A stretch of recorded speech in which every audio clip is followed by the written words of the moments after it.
Hablábamos acerca del huerto de Edén y concluimos considerando los árboles extraordinarios que se mencionan en el versículo 9 del capítulo 2.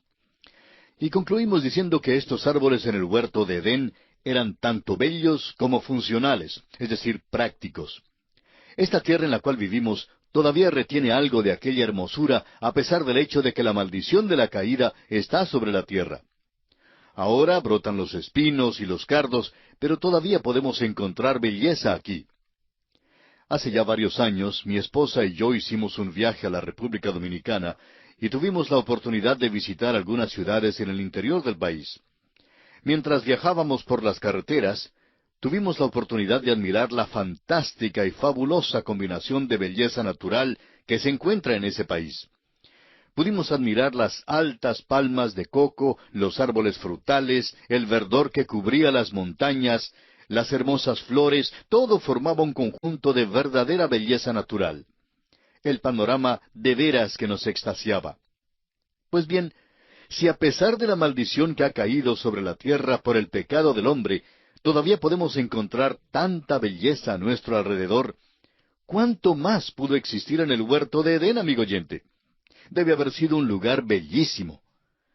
Continuando ahora con los versículos 10 hasta el 14 de este segundo capítulo de Génesis, leemos: Y salía de Edén un río para regar el huerto, y de allí se repartía en 4 brazos. El nombre del uno era Pisón. Este es el que rodea toda la tierra de Havila, donde hay oro. Y el oro de aquella tierra es bueno. Hay allí también bedelio y ónice. El nombre del segundo río es Gihón. Este es el que rodea toda la tierra de Cus. Y el nombre del tercer río es Hidekel. Este es el que va al oriente de Asiria. Y el cuarto río es el Éufrates. Creemos que el río en Etiopía sería el Nilo y que el Hidekel era el Tigris. Ahora el versículo 15 de este capítulo 2 de Génesis dice: Tomó pues Jehová Dios al hombre y lo puso en el huerto de Edén para que lo labrara y lo guardase. Recuerde, amigo oyente, que este hombre tuvo el señorío y que las fuerzas de la naturaleza estaban a su disposición. Ahora los versículos 16 y 17 dicen: Y mandó Jehová Dios al hombre diciendo: De todo árbol del huerto podrás comer, mas del árbol de la ciencia del bien y del mal no comerás, porque el día que de él comieres, ciertamente morirás. No fue la intención original de Dios que el hombre muriera. Pero ahora pone a prueba al hombre, porque el hombre tiene un libre albedrío.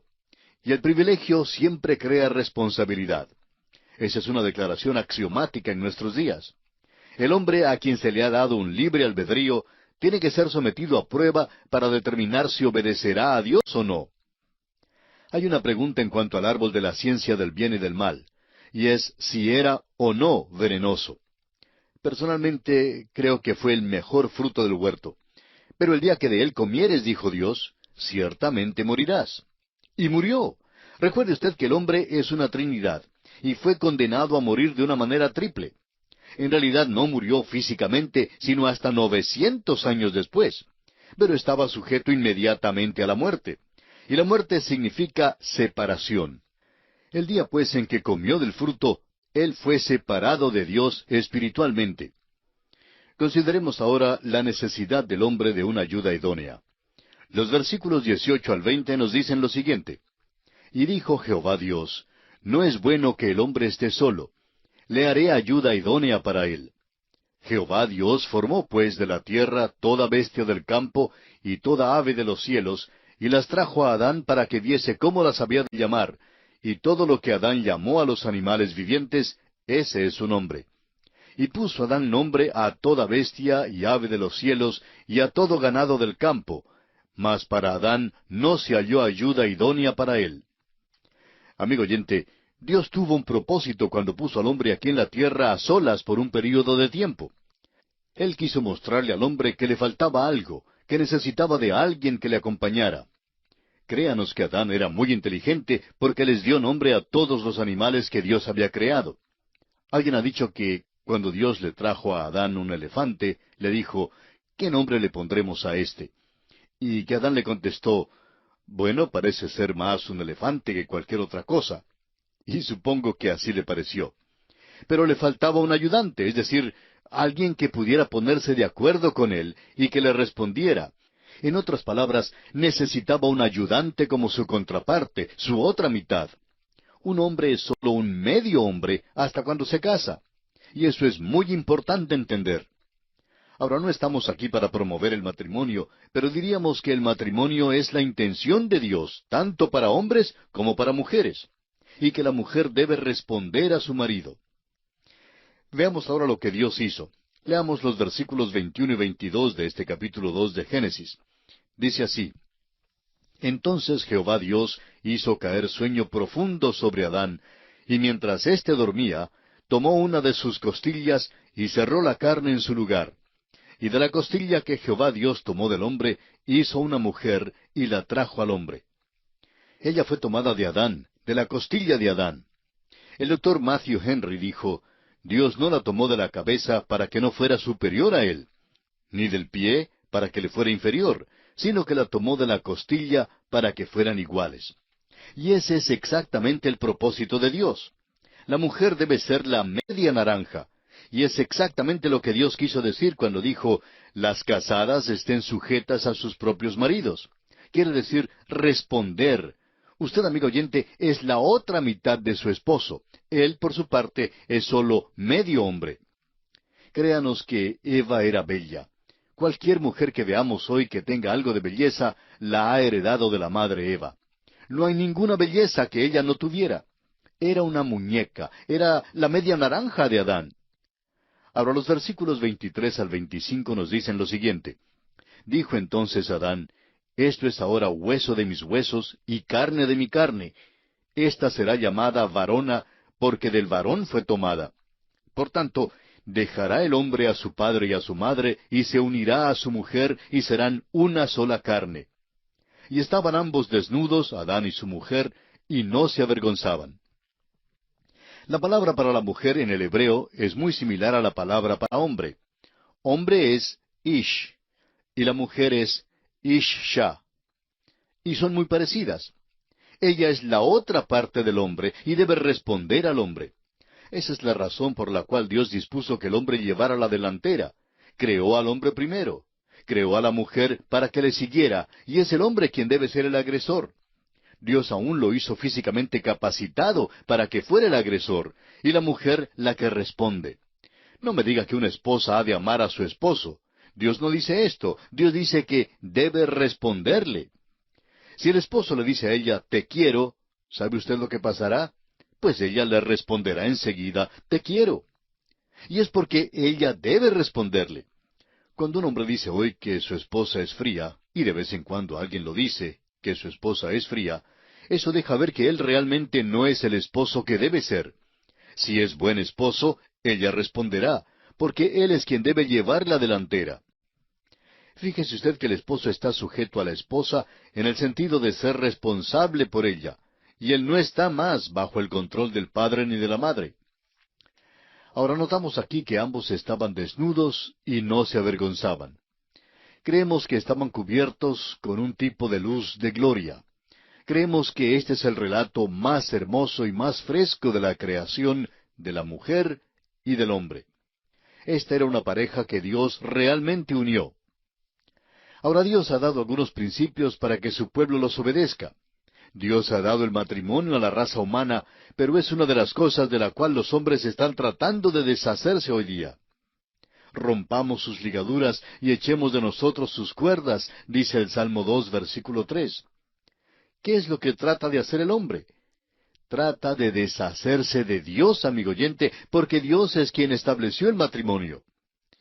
Debe haber una identidad entre el esposo y la esposa, y Dios dice al esposo: maridos, amad a vuestras mujeres. Y esto, amigo oyente, concluye un capítulo maravilloso. Cuenta de la creación del hombre, su sitio y su trabajo, la responsabilidad que tiene, su necesidad de una compañera y la creación de esa compañera, la mujer. Este es el clímax de la historia de la creación. El hombre que sirvió de capellán en la prisión de Nuremberg cuenta de los últimos días que pasaba con aquellos hombres. Uno de ellos era Hermann Göring, y relata acerca de su última noche. Aquella noche, dice, A las 8:30 tuve una sesión con Goering, durante la cual escarneció la historia de la creación, puso en ridículo la inspiración divina de las Escrituras y negó completamente algunos fundamentos cristianos. Menos de 2 horas después, se suicidó. Amigo oyente, una de las maneras de deshacernos de esta proporción alarmante de suicidios es hacer saber a los hombres y mujeres que ellos son criaturas de Dios y que son responsables ante su Creador.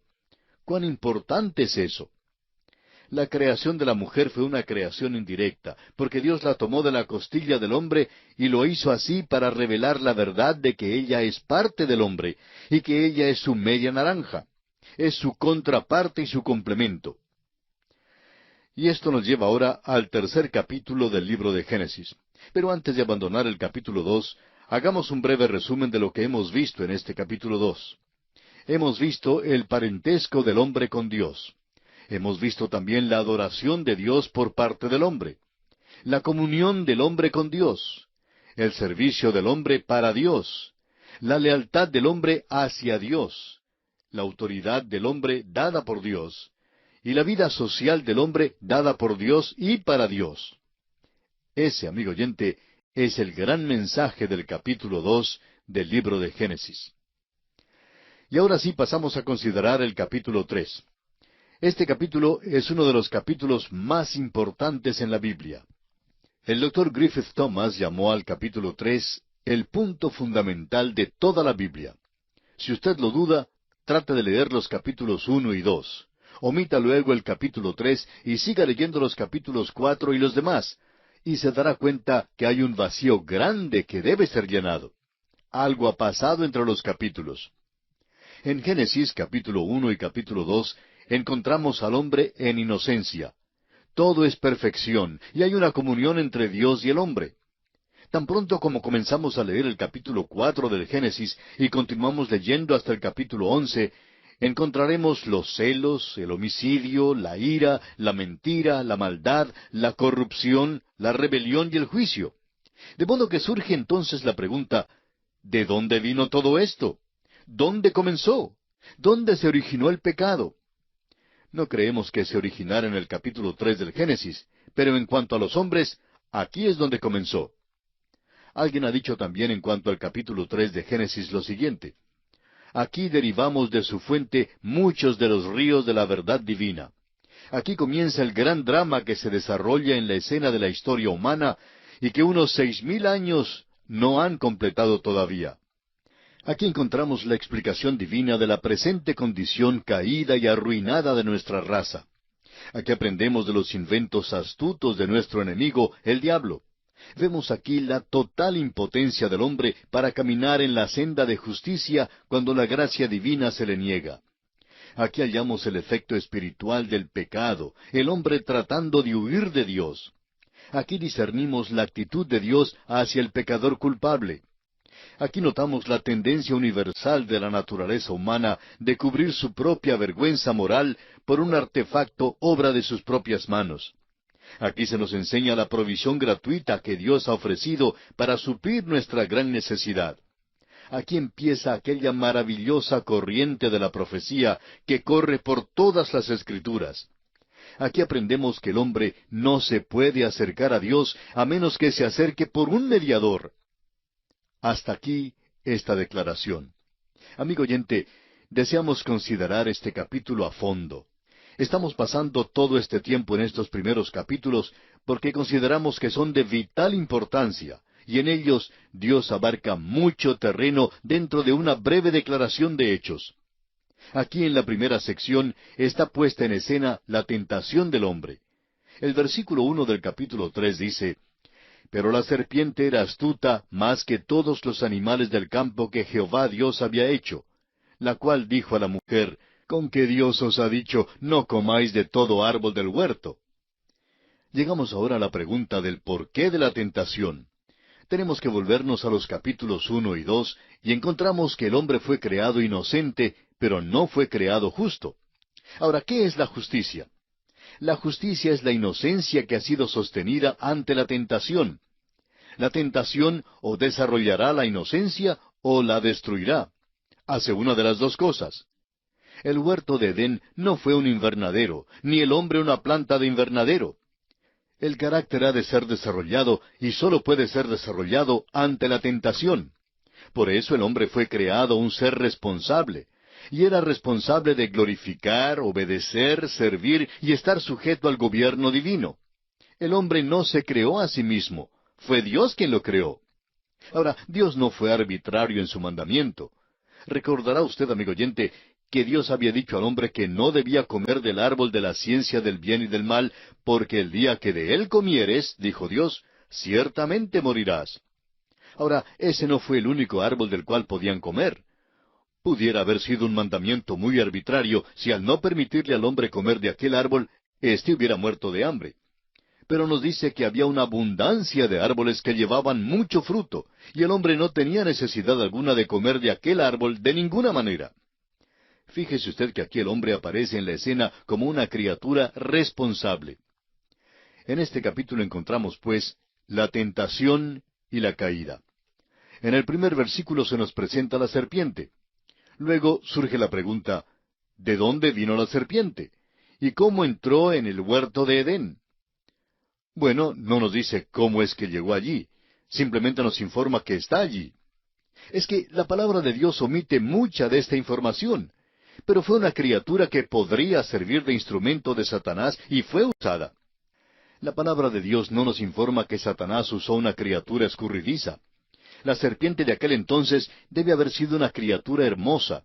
Satanás todavía emplea el mismo método hoy día. El apóstol Pablo nos dice en su segunda epístola a los Corintios, capítulo 11, versículo 14, «Y no es maravilla, porque el mismo Satanás se disfraza como ángel de luz». Encontramos que más se dice acerca de él en el libro de Apocalipsis que en cualquier otro lugar de las Escrituras. En Apocalipsis capítulo 20, versículo 2 dice, «Y prendió al dragón, la serpiente antigua, que es el diablo y Satanás, y lo ató por 1000 años». Se nos dice que el dragón fue arrojado al abismo, y que el dragón es esa serpiente antigua llamada Satanás, y que él es el que engaña a todo el mundo. Fue arrojado a la tierra, y sus ángeles fueron arrojados con él. Leemos esto en Apocalipsis capítulo 12, versículo 9. Luego, en el capítulo 20, se nos dice que está atado. Esta es una criatura con tremenda habilidad. No es la culebra escurridiza en la cual pensamos hoy.